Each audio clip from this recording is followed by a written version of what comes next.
Californians used to sell maps of celebrity homes, not landmines. Now, instead of sightseeing, tourists play hopscotch so their shoes don't get hepatitis. And when residents complain, they're called cruel.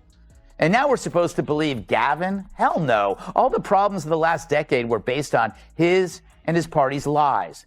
Then came the national polling by overwhelming majorities. It turns out Americans don't favor minors transitioning. So last week, when a California law was proposed that judges in custody cases favor the parent who supports transitioning a child's new gender, Newsom killed that law quicker than a late-term abortion. Yeah, I know, huh?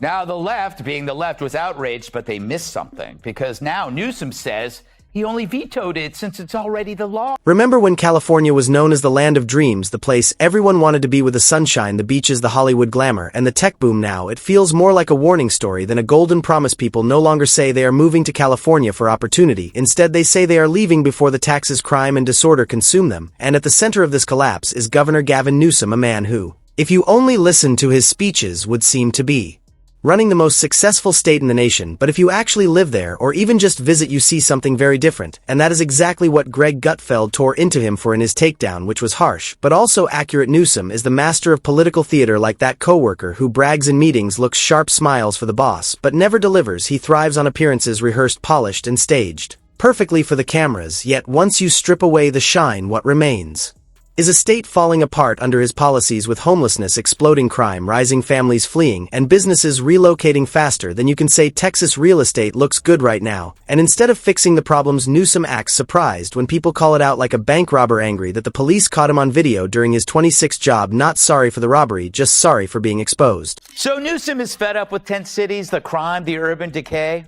No, he's not mad about that stuff. He's mad you noticed.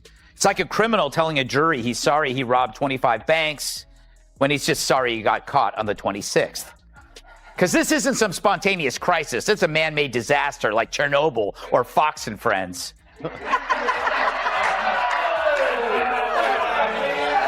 And this is why Gutfeld's roast hits so hard, because Newsom does not actually solve problems, he creates them, and then plays the hero pretending to fix them. Once the spotlight is on, he is basically his own arsonist firefighter combination. Light the fire, then grab the hose for the cameras. Now one of his biggest failures is homelessness. Do you remember when Newsom first became governor, he declared that California's homelessness crisis was a disgrace, and he was going to fix it? Bold words, right? He then poured billions, literally billions, into programs that were supposed to address the issue. And what happened? More tents, more needles, more encampments spreading across sidewalks from Los Angeles to San Francisco. So where did all that money go? Spoiler, not toward actually solving homelessness. And when it failed, did he take responsibility? Of course not. He blamed the mayors, a classic political move. Spend taxpayer money like Monopoly cash, fail badly, and then point the finger at everyone else. Problem is his track record, his performance as mayor, as lieutenant governor, and governor. And your analogies are great. I think mine are better. And just hold on. And here's why. He shows up at the fires and says, who the hell caused this? I'm going to crack down on the people responsible. He sees the homeless encampments blocking the sidewalks and said, you guys clean that up. He started it. He spent $3 billion to fix it. And his opening words in 2020 when it got the job is a disgrace. The richest state in the country and the richest nation of the world has a homeless problem. I will fix it. He spends $1 billion. When it's not fixed, he blames the mayors. Homelessness is only one piece of the puzzle, because California is supposed to be the center of innovation and creativity, with Silicon Valley and Hollywood, two industries that help define modern America. Yet under Newsom's heavy taxes and endless regulations, both are starting to look elsewhere. Hollywood is even moving productions to states like Georgia and New Mexico. Imagine that, California, the birthplace of Hollywood, losing films to Albuquerque. That shows just how far things have declined. He also forced the movie industry and Silicon Valley out of the best state in the country by high taxes. I've never seen someone such a bad performance, but yet I think he's the front runner to get the nomination for the Democratic Party. yeah, it's true. It's true. They got nobody else. Sherrod, welcome back. And Silicon Valley, do not even get me started, because tech companies that once promised they would never leave are now packing up for Texas and Florida. Think about that. The wealthiest state in the wealthiest country on earth has turned into the place people are running from. If that does not shout failure, I do not know what does. And you would think with all these problems piling up, Newsom would take a hard look in the mirror, but instead he doubles down on woke policies that sound good in a speech yet play out like a nightmare in real life. Californians used to sell maps of celebrity homes, not landmines. Now, instead of sightseeing, tourists play hopscotch so their shoes don't get hepatitis. And when residents complain, they're called cruel. And now we're supposed to believe Gavin? Hell no. All the problems of the last decade were based on his and his party's lies. Take his handling of the gender transition issue for minors recently. There was a proposed law in California that would have forced judges in custody cases to side with a parent who supported a child's new gender identity. Basically, if one parent said maybe my 12-year-old should not start hormone treatments yet, that parent would automatically lose custody. Sounds outrageous, right? Newsom did veto the bill, and people thought maybe he finally showed some backbone, but do not give him too much credit. He did not veto it because he disagreed. He said he vetoed it because it was already the law, which is like saying do not worry, that extreme idea is already baked in. Yeah, that is reassuring. Then came the national polling. By overwhelming majorities, it turns out Americans don't favor minors transitioning. So last week, when a California law was proposed that judges in custody cases favor the parent who supports transitioning a child's new gender, Newsom killed that law quicker than a late-term abortion. Yeah, I know, huh?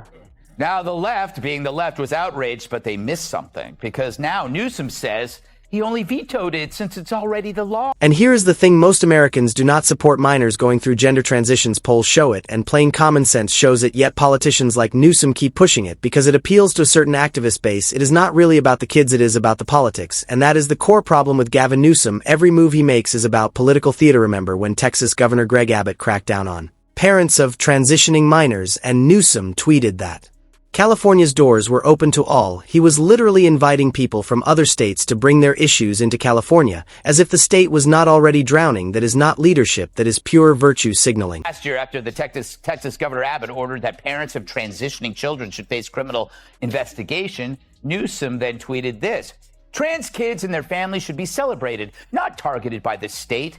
They are heroes. And so to fearful families in Texas right now, California's door is always open to you. And it is not only about social issues. Take the wildfires. Those devastating fires that ripped through California were not just random acts of nature. Investigators discovered they were caused by the negligence of a major utility company that just happened to be a big campaign donor for Gavin Newsom. The company ignored repeated warnings to upgrade its aging equipment, and when disaster hit, families lost homes, communities were destroyed, and lives were turned upside down. But since they gave money to Newsom, I guess that made it all fine. Corruption dressed up in climate speeches. That is California politics in a nutshell. Last week, Newsom said he hopes the conservative Supreme Court will overturn the current law that bans his state from removing out-of-control homeless encampments. Imagine that. Well, what did you expect, Gavin? That the sanctuary seekers were going to show up in Winnebagos? Once again, another example of a high-profile lib using his big mouth to write a check his ass can't cash. Now here's a question: how is this guy even being mentioned as a possible replacement for Kamala Harris, or as a future presidential candidate? Seriously, trading Kamala for Gavin is like choosing between a sinking ship and one that is already on fire. One gives you confusion and word salads, the other delivers polished lies and empty speeches. Either way, the country is going down. What do you think about Gavin Newsom? What's going on there? I don't know. I don't know how they bump out Kamala out of VIP, put a white male in there and take her out. She's got too much of an ego to just step aside. Mm-hmm. She's going to go crazy if they try to do that. Plus, she had a strong 2% support, so don't forget that. Yeah, but she's waiting for that spot to just open for her, and then you put a white male in there. Yeah. I don't know how they're going to put. I mean, they did it to Bernie. They threw him under the bus two, presidential ones in a row. They just gave him a couple extra houses in Vermont. Go, yeah, you got some extra money. But I don't know how they could do it with her. Yeah, it'd be great if they threw her under the bus, because she really likes buses, remember? At least with Kamala, you know what you are getting: a nervous laugh and incoherence. With Newsom, you get a polished act, but behind the curtain, it is the same incompetence, different wrapping, same broken gift. And here is the irony: Newsom once bragged that California would be a sanctuary state, a place that welcomed everyone, and people did come, but instead of opportunity, they found crushing taxes, collapsing infrastructure, and cities overwhelmed with crime and filth. It is like being invited to a 5-star hotel only to discover it is actually a run-down motel with broken locks and rats in the hallways. Why do I keep bringing up Gavin?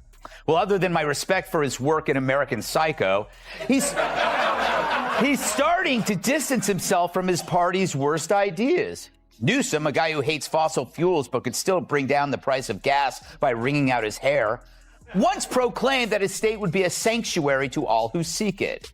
Then people actually came. The California dream has turned into a California nightmare, and the numbers prove it. Families are leaving, businesses are leaving, even Hollywood is leaving. People are literally voting with their feet, and that says more than any political speech ever could. So let me ask you, do you trust Gavin Newsom? Do you believe he is the solution, or is he just another problem dressed up in expensive suits with slicked back hair? Because from where I am standing, it looks clear Newsom is not the savior. He is the salesman, a man selling you a golden dream that turns out to be nothing but fool's gold. Order with authoritarianism, you get chaos and destruction. So if restoring order is evil, then the Dems are now the party of disorder. Turns out the only system they had was wokeism, and it rotted any basic principles the party had to begin with.